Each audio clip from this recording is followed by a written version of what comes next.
So the Iqoo Neo 9 Pro has been launched, but now the real question is, should you upgrade it if you are already using the Neo 7 Pro, or if you were planning to go for the Neo 7 Pro, should you save a little bit more and go for the Iqoo Neo 9 Pro? Let's compare.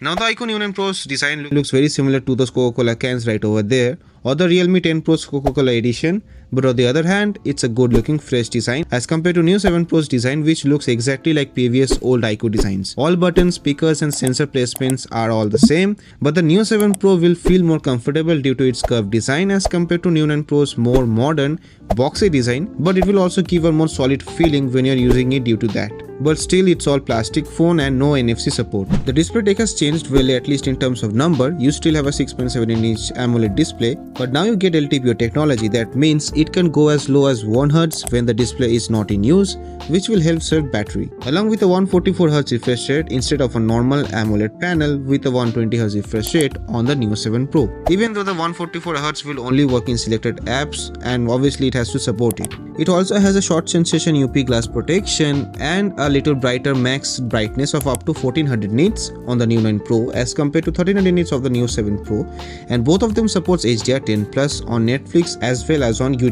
Also now you get a 1.5K sharper panel on the Neo 9 Pro as compared to a 1080p display of the Iqoo Neo 7 Pro. But overall it looks almost the same unless you are peeping into the screen or comparing the two devices side by side, and same goes for outdoor brightness also. Yes, there is a difference, but again not something to make a decision to upgrade from the Neo 7 Pro. Now where the differences you will notice is in the performance, as the Neo 9 Pro has a Snapdragon 8 Gen 2 as compared to an older Snapdragon 8 Plus Gen 1 on the Neo 7 Pro. And also you get UFS 4.0 storage speeds on the Neo 9 Pro as compared to UFS 3.1 on the Neo 7 Pro. But again the processor performance difference isn't huge. Yes, while gaming especially 90 FPS or in HDR settings, the Neo 9 Pro will feel a bit smoother, and that will be a little helpful in long hours of gaming. So yes, the Snapdragon 8 Gen 2 is a better processor than the Snapdragon 8 Plus Gen 1, but nothing dramatic. Mostly minimal differences like a bit better temperature control while consuming a little less battery while giving the best performance as it could. The camera specs has also been upgraded. In the Neo 7 Pro you used to get the 50MP Samsung GN5 sensor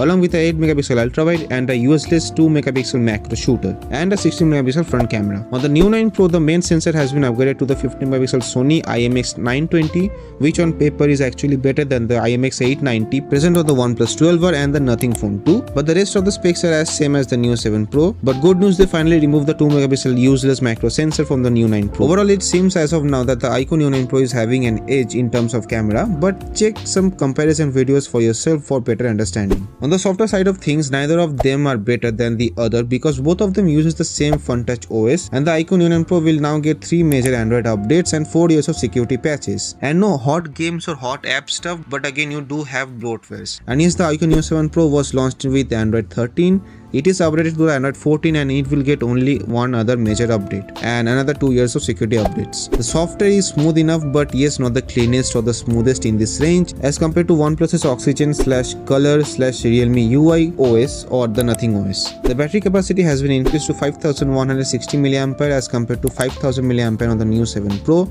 with the 120W charger in the box, and it also supports that. Now there isn't a huge difference again, but yes, the Neo 9 Pro will last you like 30 to 40 minutes longer in gaming and maybe up to 1 hour more in basic usage. Now the main part, the pricing. Currently the base variant of the Neo 9 Pro comes with 8GB of RAM and 256GB of UFS 4.1 storage, which starts at 37,999, and after some card discounts and exchange offers it will come down to 34,999. And there's also 12GB/256GB variant, and without offer the price is 39,999, and with offers and exchange values it will cost up to 36,999. Yes, no 512GB version, but again that will cost about 40,000. But if this prices seems high for you, you can wait till March 21st for the 8/128GB variant, which will cost around 35,999 without offers and exchange, and rupees 33,999 with the exchange and the card offers. But do remember the storage speeds of the 128GB variant will be UFS 3.1 instead of USB 4.2.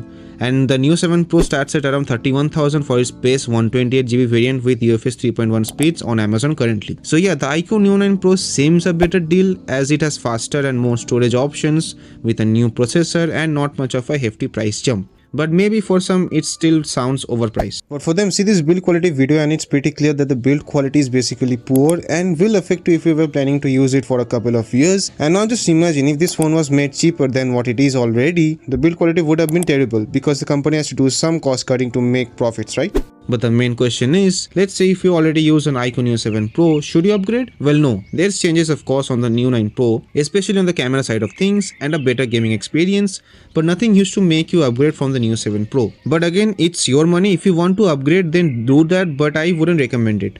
But if you were looking for a new phone under 40,000 and want a performance based with no compromises with a decent set of battery life and cameras, the Iqoo Neo 9 Pro as of now seems a really good contender and better than the Iqoo Neo 7 Pro if you haven't already bought it as compared to other phones in this price bracket. So yeah, I hope this helped you, and if so, then slightly tap the like button and subscribe button, and we'll see you guys soon.